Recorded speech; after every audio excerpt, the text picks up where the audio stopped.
Olá, seja muito bem-vindo ao podcast Mesa de Negócios. É muito bom ter a sua companhia desse lado. Aproveita e já deixa aqui o seu like, porque eu tenho certeza que você vai gostar do tema de hoje. Eu sou a jornalista Inácia Soares e sempre escolho aquele assunto que eu acredito que pode colaborar com você aí no seu negócio. Ou se você está procurando apenas inspiração para, quem sabe, começar a empreender. Para o podcast de hoje, eu escolhi um case que é um case de sucesso, que está no mercado há 25 anos e que prova muitos dos aspectos que a gente sempre diz que o empreendedor precisa ter. Resiliência, perseverança, capacidade de lutar pelo que ele acredita, principalmente porque este case é um case que trouxe muita inovação para o mercado. Então imagina lá no começo como é que foi. Provar para o mercado que sim, aquele produto era bom, que mesmo diferente ele tinha um caminho interessante, ele representava arte, criatividade e um trabalho artesanal maravilhoso. Você vai entender tudo isso na minha conversa com a convidada de hoje, que é a designer e empresária Eliana Lages.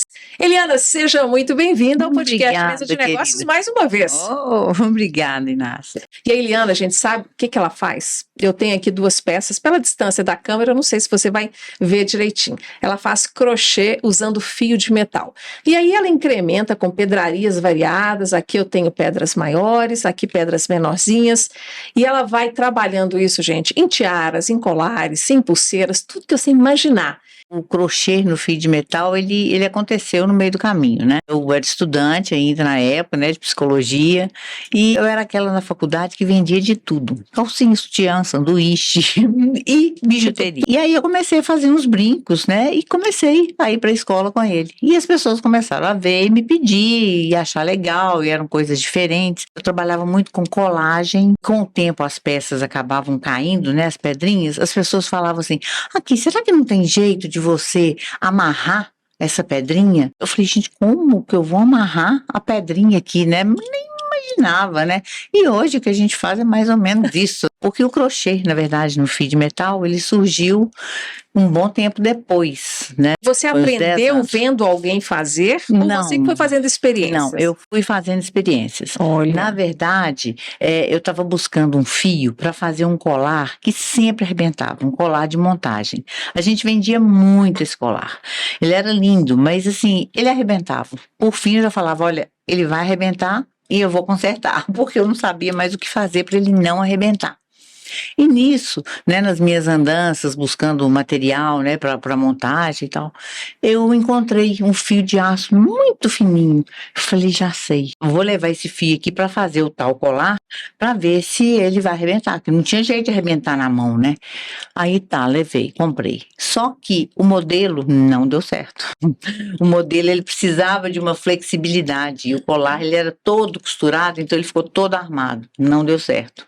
E esse fio ficou assim, ao lado da minha mesa, um bom tempo.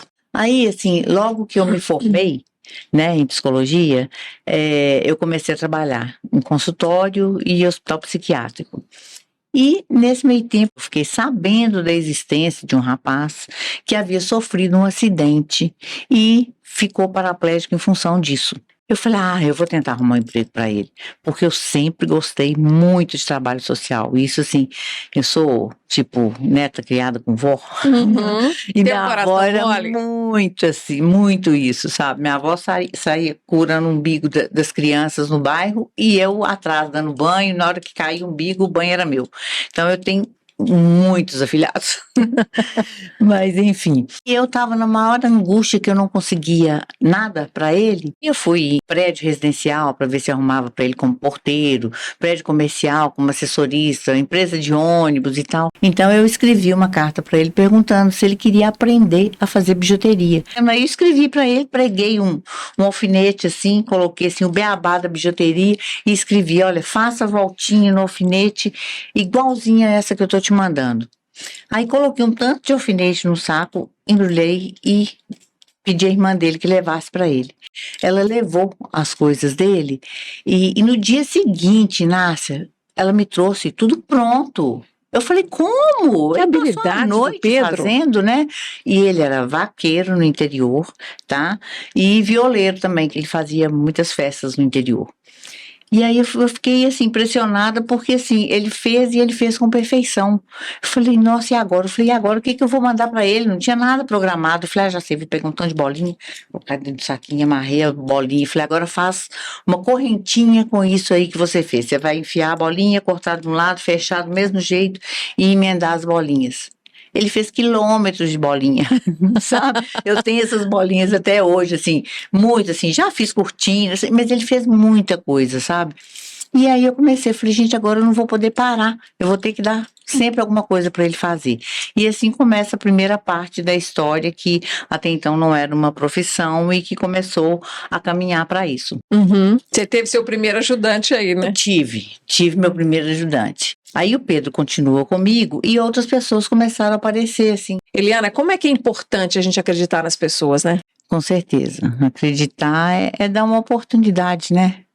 Porque quem quer fazer a diferença se agarra a essa oportunidade e vai, e faz. Esse crochê com fio de metal é simplesmente impressionante. Eu estou aqui vendo de pertinho.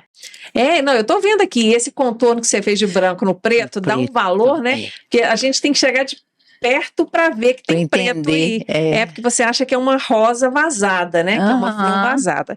Então, realmente, o que você faz aqui no crochê de fio de metal é algo muito diferente. Hoje é diferente. Eu imagino 25 anos, 20 anos atrás, quanto que isso aqui espantou o mercado, Eliana? Como é que foi convencer as pessoas a gostar das peças, né? O lojista que compra maior quantidade, aí ele apostar no seu talento, naquilo que você estava lançando. Sim. Porque a pessoa que compra uma para si, ela vai, gosta, compra ou não.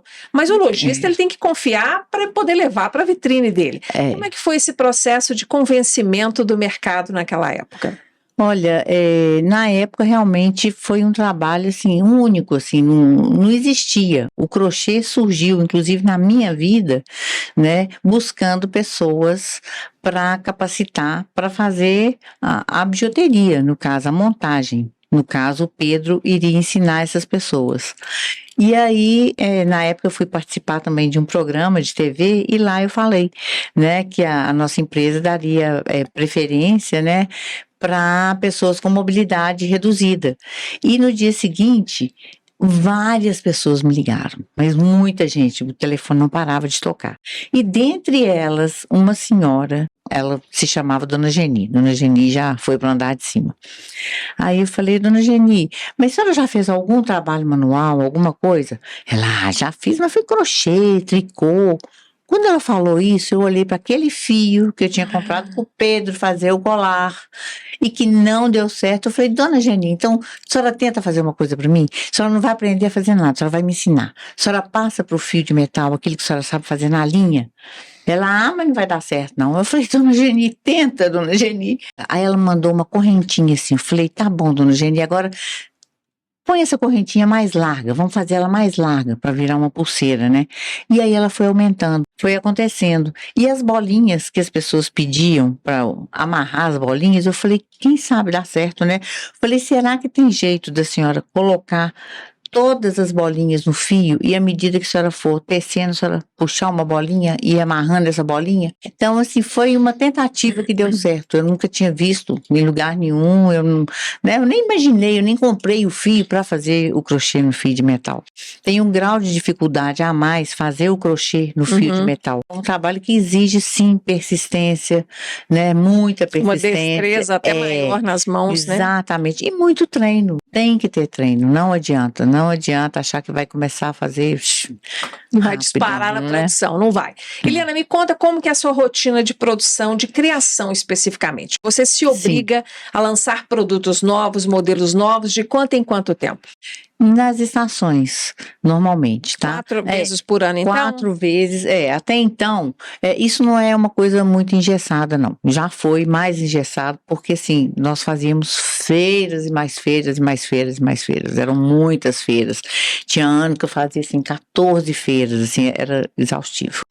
Então, assim, hoje eu tenho isso mais leve, literalmente mais leve. Eu acho que com o tempo, né, a gente vai aprendendo, né, né? E o próprio trabalho vai ensinando pra gente, assim, como trabalhar aquilo. Normalmente eu escolho um tema, tá? Para desenvolver a coleção e pesquiso sobre esse tema. Eliana, só para a gente ilustrar para quem está nos acompanhando, o que você criou para o inverno deste ano? Olha, nós favorecemos, né, e investimos muito em flores, nas flores de modo geral. A nossa coleção, ela é uma homenagem ao encontro, a uma sementinha jogada assim há mais de 20 anos atrás, que a Bruna Lombardi, linda, não é? A Bruna tinha uma peça dessa época, mas assim, foi a partir de um trabalho, de um brinco que ela amou e que ela usava direto, porque ela, na verdade, ela ganhou esse brinco de uma amiga dela, que era minha cliente, lá em Trancoso. E ela, desde então, ela deu várias entrevistas com esse brinco, ela era um brinco cativo. Entraram na casa dela, roubaram a caixa de joias dela, onde estava também o nosso brinco, né? E aí, um belo dia, eu recebo um texto, né? Assim, Eliana, que bom que eu te encontrei, sou fã do seu trabalho e tal. Estava indo para São Paulo na semana seguinte e ela me falou, olha, você vem para São Paulo? Então vem cá, vem tomar um café comigo. Eu falei, vou. Melhor do que a encomenda? Não é? Não, demais. Olha, eu passei uma tarde inteira na casa da Bruna, falando de amor, falando de trabalho, falando de poesia, falando de tudo, falando da vida. E eu quero aproveitar que você citou a Bruna Lombardi, que é uma artista aí que não está mais nas novelas, mas a Eliana esteve em uma novela que você, no mínimo, ouviu falar se não assistiu, que foi a novela O Clone, né? Que, de fato, ela causou uma sensação muito grande, né? No mercado brasileiro, era o assunto do momento. E você fornecia peças, eu me lembro, para Letícia Sabatella, que era uma das personagens, fofa ali, linda também. E ela usava gargantilhas, né? Aqueles brincos trabalhados. Aquelas tiaras também eram suas? Várias. Tinha tiara, não, a gente mandava bem de tudo, né? Porque era uma novela que carregava muito nas joias. É porque para essa novela em especial, a gente criou um figurino, foi direcionado. Você que bateu lá e falou, olha, eu tenho disposição para fazer aí peças adaptadas aos personagens, ou eles que procuraram você? Foi aquele acaso que não é por acaso. Eu tinha uma amiga que estava mostrando, ela foi levar para um amigo dela ver o mostruário, e uma atriz que trabalhava com figurino, né, a Laura Arantes, a Laura passa perto da mesa assim, olhou, falou, nossa, é isso que eu estou procurando, de quem que é isso, me põe em contato e tal. Foi uma coisa assim. E você chegou a produzir quantas peças para a novela? Muitas, que não foi só pro Clone, né? O Clone foi a primeira, mas até hoje a gente manda, só que hoje, assim, é diferente, porque hoje o mercado tá bem maior, né? Tem muito mais ofertas. Você manda a peça, alguém vai usar, mas não se sabe quando, nem quem, nem... Você não tem nenhum retorno disso? Não tem. Você pode estar assistindo e ver, de repente, a peça sem saber que ela estaria ali. Aí eu consigo depois, né, saber dessa peça, ou ter fotos dessa peça, né? Eliana, eu quero saber o impacto dessa aparição na novela da primeira nos negócios. O volume de encomendas aumentou muito, a marca ganhou um outro nível de reputação? Sim, com certeza, né, na época foi um estouro, né? Uma coisa assim que eu não estava nem preparada. As peças aparecendo, as pessoas não acreditavam que era um crochê. Eu tinha que falar, não, isso aqui é tecido, isso é um crochê no metal. Inclusive, o trabalho que a gente faz hoje, né? Que a gente está desenvolvendo muito, que eu falei rapidamente, que é de exportação, são clientes desde essa época, sabe? Dos anos 2001, 2002. Deixa eu entender mais sobre esse processo da exportação. Para pessoas finais, o consumidor que vai usar, é para loja, é para desfile? Qual que está sendo esse arranjo aí de exportação? Não, é para loja, são coleções que eu desenvolvo com foco nessa loja, no que a loja está querendo. Se ela quer brincos maiores, menores, se ela prefere trabalhar com banho de ouro, com banho de ródio, né? É um trabalho assim personalizado mesmo, sabe? Onde ela escuta a cliente dela, o que é cliente, o que os clientes estão procurando, né? E me reporta. E aí, assim, a gente desenvolve assim, em 2, 3 meses, a gente entrega essa coleção, né? São as peças piloto, a partir do momento que ela aprova a peça piloto, ela faz o pedido. E você né? percebe uma diferença na relação do consumidor brasileiro, do consumidor estrangeiro, com esse crochê de fio de metal que você desenvolve? Sim. Olha, o artesanato, né, de modo geral, está muito em evidência, né? Ele começou a ser mais valorizado, né? Agora, lá fora, as pessoas, assim, ficam muito mais encantadas, né? Eles não têm, eu acho que é outra referência, é outra relação que eles têm, assim, né? A indústria lá, a forma, o processo produtivo, né? Talvez é porque muito as famílias já diferente. perderam essa referência dentro de casa, né? Aqui a gente ainda Também. tem uma tia, uma irmã, avó, mãe, que tece ali um tricô, um crochê, e aí a gente tem uma certa intimidade com essas criações artesanais. E na Europa eu tenho a impressão, nos Estados Unidos também, de que isso já se perdeu, esse repasse do ofício de tecer entre as famílias. Então, quando a pessoa vê uma peça dessa, ela fica primeiro embasbacada, porque ela não tem noção de como é que isso foi feito, né? Não, elas ficam admiradas, elas ficam curiosas, né? Mas como que você faz isso? Mas como? Com agulha mesmo que tece? Eu falei, com agulha. É na paciência. Com agulha, é na paciência, na persistência também. Na paciência, na persistência, porque até hoje a gente descobre novas formas. E assim, não tem limite. Não tem. Né? Não tem, assim, né? Eu falo que eu tenho vontade de encapar meu carro todo de crochê. Tem a minha casa, sabe? Umas coisas assim que realmente a gente já fez muita peça, conceito, peças grandes, né? De roupas para desfile, todas tecidas, o fio de metal. Para quê? Para aumentar a sua reputação? Porque elas não são necessariamente comerciais, né? Não são comerciais, são roupas de efeito, né? Algumas foram para alguns figurinos, né? De teatro, né? Funciona bem para dizer, mercado, oi, eu tô aqui, presta atenção em mim? Funciona assim? Não, funciona assim, mas funciona também, por exemplo, os corpetes, né? Os corselis que a gente faz. Uma roupa de festa, né? A gente trabalha muito essas peças conceituais também para casamento. E vale a pena do ponto de vista de produção, comercial, de lucratividade? Vale a pena sim, para esse público que busca. Agora, para eu fazer no dia a dia, para ter isso de pronta entrega, não é comercial. Não, então tem mais esse efeito de chamar atenção, né? Normalmente feira, você sempre faz uma peça conceito, né? E essa peça, ela pode ser reduzida, né? A gente fazia cada brinco pro Minas Trend, que eram brincos assim, que sabe? Todo mundo quer fazer selfie, quer fotografar, e aí a sua arte circula, né? Exatamente, circula, né? Você mostra possibilidades. Eliana, você é muito artista. Você tem alma de criação. Mas eu quero saber agora da sua alma de gestora. Nossa!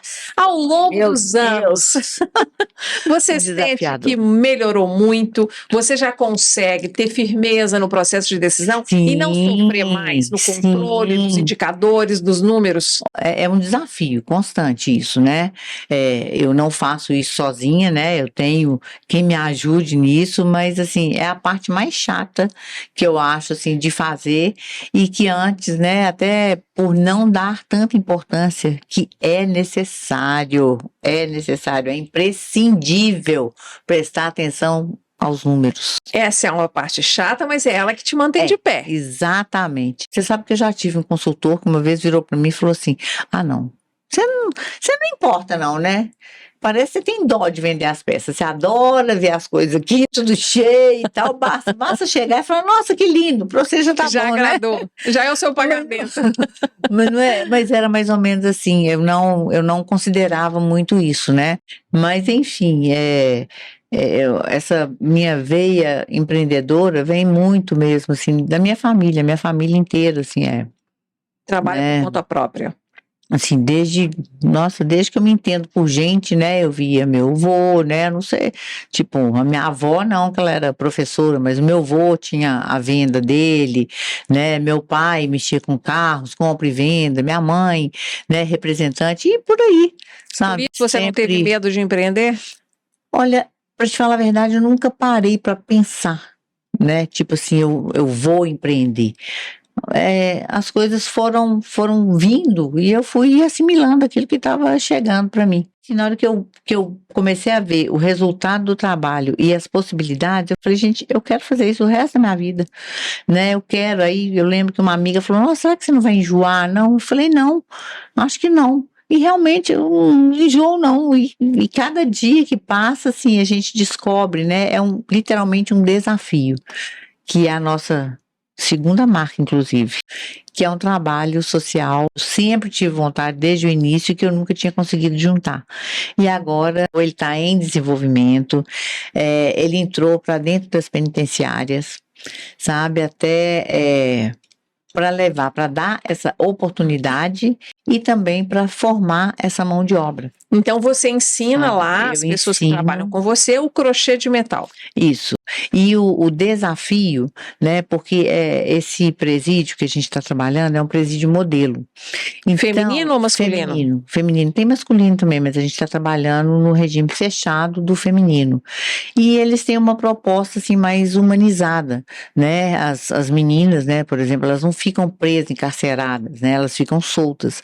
E eu tenho descoberto talentos maravilhosos lá dentro, de gente que borda, que inclusive a gente está entrando com o bordado no fio de metal também.